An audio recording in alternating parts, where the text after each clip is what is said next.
14వ అధ్యాయము.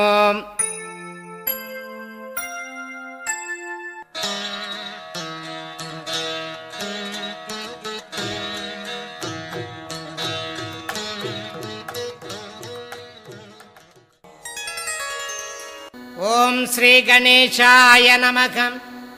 ఓం శ్రీ సరస్వత్యై నమః. ఓం శ్రీ గురుభ్యో నమః. ఓం శ్రీపాద శ్రీవల్లభ శ్రీ నృసింహ సరస్వతి దత్తాత్రేయ గురుభ్యో నమః.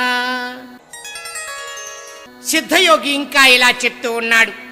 సాయం దేవుడు శ్రీగురుని యొక్క భోజనాదులు అయిన తర్వాత వారు విశ్రాంతి తీసుకున్నట్టుకు గాను అన్నీ సమకూర్చి వింజామరతో స్వామివారికి వీచి సేద తీర్చి పాదాలు ఒత్తుతూ కూర్చొని ఇలా అడిగాడు. ప్రభో, సకల జీవులకు నీవే ఆధారుడవు. ప్రస్తుతం నేను గొప్ప కష్టంలో ఉన్నాను. భుక్తి కొరకు నేను ఒక యవనరాజు యొక్క సేవలో పనిచేస్తున్నాను. ఆ రాజు నరరూప రాక్షసుడే.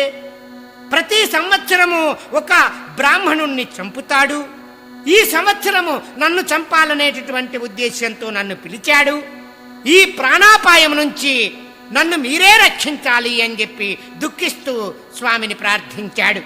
అప్పుడు శ్రీగురుడు, నాయనా, భగవంతుడే సర్వానికి యజమాని. ఆ రాజు నిన్నేమీ చేయలేడు.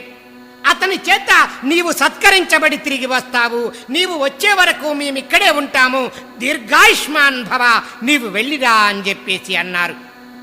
సాయం దేవుడు శ్రీగురుణ్ణే స్మరించుకుంటూ రాజప్రాకారంలోకి అడుగు పెట్టాడు.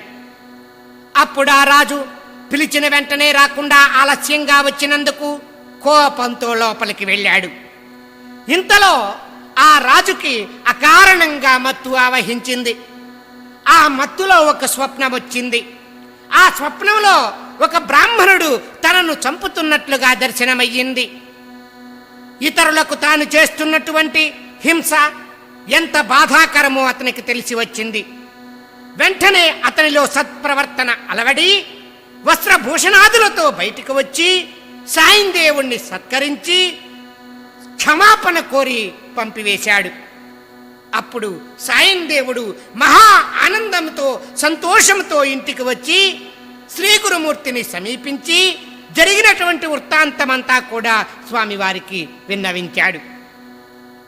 శ్రీగురుడు సంతోషించి, నాయనా సాయం దేవా, ఇక మేము బయలుదేరుతాము, దక్షిణ దిక్కుగా తీర్థయాత్రలు చేసుకుంటూ వెళ్తాము అని చెప్పేసి అన్నారు. సాయం దేవుడు స్వామికి నమస్కరించి, గురుదేవా, మీరు ప్రసాదించినటువంటి ఈ జీవిత శేషాన్ని మీ పాద సన్నిధిలో సేవ చేసుకుని గడిపేటట్లుగా అనుగ్రహించండి. నేను కూడా మీ వెంట వస్తాను అని చెప్పేసి అన్నాడు.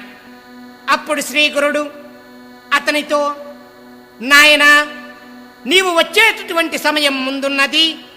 మేము 15 సంవత్సరాల తర్వాత మరలా ఈ గ్రామమునకు సమీపముగా వస్తాము. అప్పుడు నీవు భార్యాపుత్ర సమేతంగా వచ్చి దర్శించుకొనవచ్చును.